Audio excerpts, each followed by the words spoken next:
Day in the life of a single woman who doesn't believe in marriage or want children. I spent most of my adult life in a long-term partnership that was safe and comfortable, but deep down I was starving for emotional connection. For years, I ignored my gut feeling that I was deeply unhappy and hoped it would somehow magically get better. So it sounds like this guy provided pretty much everything, but because he didn't tell you he loved you in 52 different ways, it was enough to dump the whole thing. So it's not hard to figure out why guys just aren't getting into a relationship. Because if you're missing just one thing, they'll dump the whole relationship. At the time, I couldn't fathom being happily single because I didn't even know it was a possibility. I'd never seen it represented before, not in the movies or shows that I watched or the stories I read, and most women I knew were either in a relationship or wanted one. Is this girl delusional? There's been tons of media like that. And just to name the biggest show, Sex and the City. There's no way she never heard of that show. Or how about books? Eat, Pray, Love. That book was huge and sold millions of copies. So you either had your head in the sand or you're lying. And I'm guessing the latter because you're on social media and there's no way you never heard of these two things. Not to mention the countless other stuff that's been shoved down our throats the past decade.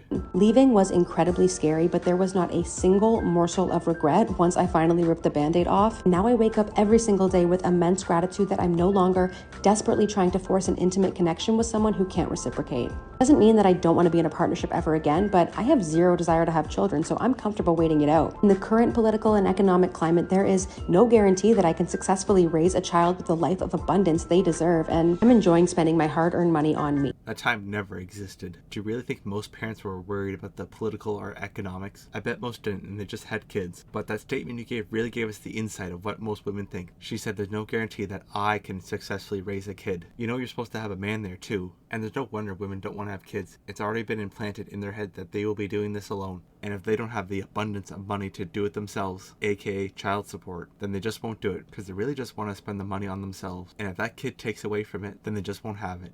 Until I meet someone who can lift me up and add value to my life, I refuse to settle because I've done it already and it's not worth it. No, I'm not worried about if a man will find me attractive when I'm older. I really don't know what this girl is expecting. She's not ugly, but she's definitely chunky, so I don't know what guy she thinks is gonna meet her and lift her up and add value to her life. What does that mean? Money and trips? Or about repopulating the planet. And I'm also not worried about dying alone. Statistically, women live longer than men anyway, and having a child just so they can hold my hand on my deathbed seems selfish and unsustainable. My ancestors sacrificed a lot for me to exercise the privilege of freedom and choice, and I choose to honor their legacy by putting myself first every single day.